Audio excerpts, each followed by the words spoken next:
Di balik kemajuan teknologi bangsa, ada sosok yang menjembatani ilmu, iman, dan integritas. Dialah Profesor Dr. Ing Bakhrudin Yusuf Habibie, Presiden ketiga Republik Indonesia. Beliau lebih dari sekedar ilmuwan. Beliau adalah cerminan dari nilai-nilai ASN berakhlak yang tentunya patut kita teladani. Pak Habibie belajar tentang keilmuan teknik mesin di Fakultas Teknik Universitas Indonesia Bandung atau sekarang disebut Institut Teknologi Bandung. Kemudian melanjutkan studi teknik penerbangan, spesialisasi konstruksi pesawat terbang di RWTH Aachen, Jerman Barat. Kemudian menerima gelar diploma insinyur dan gelar doktor insinyur dengan predikat summa cum laude dan mulai meniti karir di Jerman sebagai insinyur di perusahaan Messerschmitt Volkswagen, di mana ia menjadi salah satu ahli aerodinamika termuka di dunia. Namun, kecintaannya pada Indonesia membuatnya pulang dan mengabdi. Bahrudin Yusuf Habibie atau yang akrab disapa B.J. Habibie, seperti yang kita ketahui adalah seorang yang memiliki kejeniusan di atas rata-rata, di mana dirinya diakui tidak hanya di Indonesia, namun juga diakui oleh dunia. Habibie adalah seorang insinyur, ilmuwan, dan politikus yang pernah memimpin Indonesia sebagai presiden ketiga dari masa peralihan Orde Baru ke masa reformasi dari tahun 1998 hingga tahun 1999. Nah, kalau dari sisi nilai berorientasi pelayanan, Pak Habibie ini selalu mengutamakan kepentingan rakyat.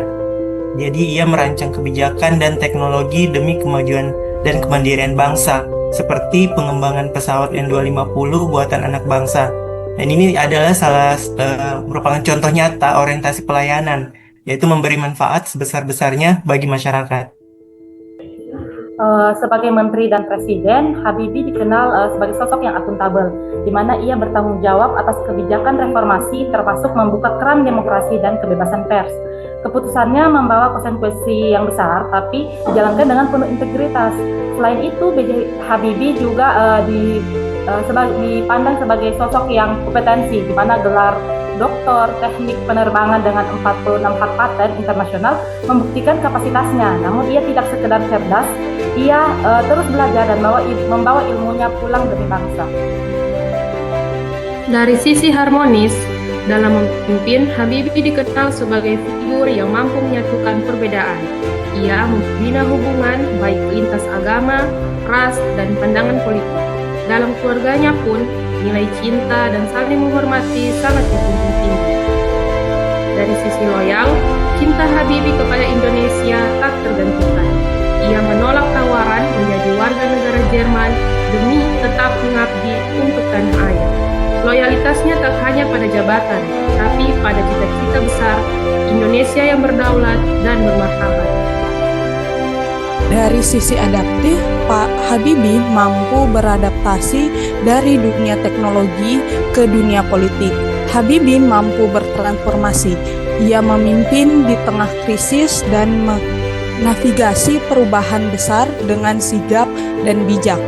Ini adalah teladan ASN masa kini. Tangguh dalam perubahan, tak goyah dalam prinsip. Sedangkan kalau dari segi kolaboratif, Pak Habibie mampu berkolaborasi, membangun jejaring yang luas, baik di dalam negeri maupun di luar negeri.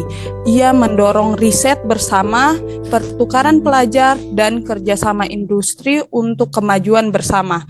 Kolaboratif menjadi kekuatannya, bukan sekedar kerja individual. Pak Habibie telah tiada, namun nilainya abadi.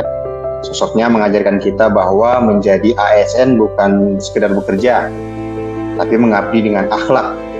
Mari mewarisi semangat Habibie dan mewujudkan ASN yang berakhlak, berorientasi pelayanan, akuntabel, kompeten, harmonis, loyal, adaptif, dan kolaboratif. Demikian dari kelompok kami. Assalamualaikum warahmatullahi wabarakatuh.